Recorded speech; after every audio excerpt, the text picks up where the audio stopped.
Hello and welcome back. Once again, I bought some records, one CD box set, and a couple of vinyl records. First, the CD box set.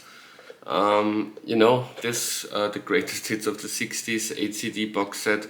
I remember it from TV ads back in the 90s. In the 90s, there were constantly those very long ads, like 5-minute ads, late at night, often for box sets, like exactly like this. I remember really this box set being advertised. And back then, this is 8 CDs. It's like a jukebox of 60s classics. By the usual suspects, the great singles acts like the Hollies. And back then it was priced like, probably adjusted for inflation, something like 150 euros or something for this 8 CD box set, which still isn't that expensive for what you get, for the value you get. But of course the artwork is a bit cringy, and it was clearly advertised for, even back then in the 90s, for like an older demographic, so it wasn't really like a cool record collection, like you're buying the Nuggets set by Rhino Records or something. It has always had something cheap about it, so I didn't buy it back then. But now I saw it in a record shop for like €5. I think this was like €5, and I couldn't resist. I bought it, and I'm really glad I bought it, because this is really, like I said, it's like a 60s jukebox, one classic after the other. There's like 10%, 5 to 10% of those songs I didn't yet know, and so it's really also great to discover some things you weren't aware of, which are also great. But the other 90% of that is like really a nostalgia trip, and this is really very well invested €5, I would say. And then I bought some vinyl records through Discogs, and that's also something that sometimes happens. One of the records I purchased was 7 by James, one of my favorite James albums. I've older 80s and 90s albums by James on CD, but I don't really have many of those on vinyl, especially 90s. I never really owned this on vinyl, and I still don't own it because the Discog seller forgot to send me the record. It's just the cover. It's pretty useless without the record in it. So I already wrote to the seller if he can find the record somewhere. I hope he finds a solution for this. But at least I have the cover now, the vinyl cover of 7. I think it's my second favorite album by James. My favorite album by James is Late from 1993. Then I purchased a Psychedelic Furs album. I really like the Psychedelic Furs. I've got like 2 or 3 albums of theirs in my collection. But this I haven't yet, so looking forward to it. Then Prefab Sprout, this is one of the bands, I think I once did a video, well-respected bands that I don't like, and Prefab Sprout was one of them. I have the most famous album, Steve McQueen, and I never could get into it. The other big acclaimed album of theirs is From Langley Park to Memphis, so this is the last chance for them, to appeal to me. If I end up not liking this as well, then then I'm giving up on Prefab Sprout. I have to say, I know the hit "Cars and Girls" from this album, and I guess this is probably my favorite Prefab Sprout song. I prefer it to every song on Steve McQueen. So maybe this is more my kind of album. Let's see. And the next one I purchased is the debut album by House of Love from 1988.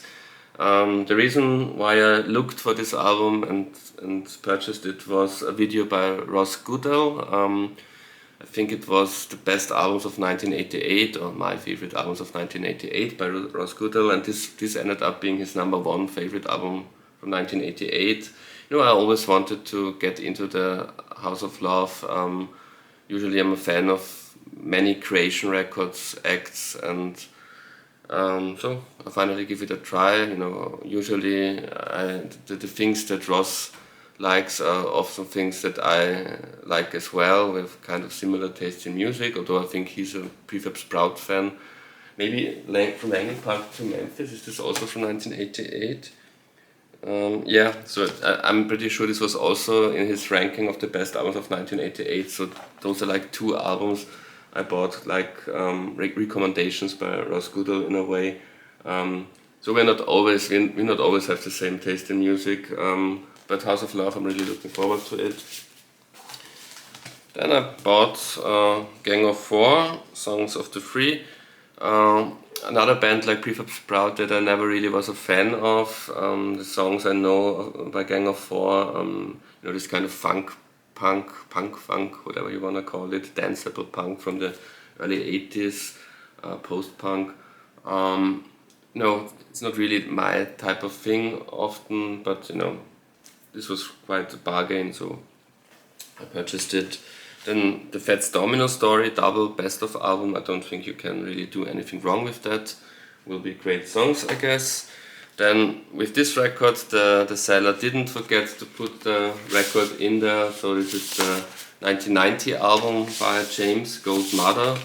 There's also this a Melody Maker James booklet included. I don't know if this was part of this Gold Mother release or if this is just something that the previous owner of the record just put in there and forgot. But we'll read this Melody Maker booklet with which is entirely about James. So Gold Mother, probably my third or fourth favorite album by James. Includes the big hit Sit Down, or at least big indie hit Sit Down. Then James Brown, Live at the Apollo, one of the most iconic live albums of all time. I have a CD version of it, but I don't really enjoy that CD version because this was a CD version which came out just 10 or 15 years ago, where they put down the audience noise. This album is notorious for artificially enhanced audience noise to give the whole thing more atmosphere, and I think they overdid it. So now there's almost no noise by the audience at all on my CD version. So this is the original album, so I expect this to be a bit more, with a better atmosphere. Even if the audience noise is kind of artificially added, I think I prefer a live album with that kind of atmosphere. What's the point of a live album if it doesn't have any kind of audience feel?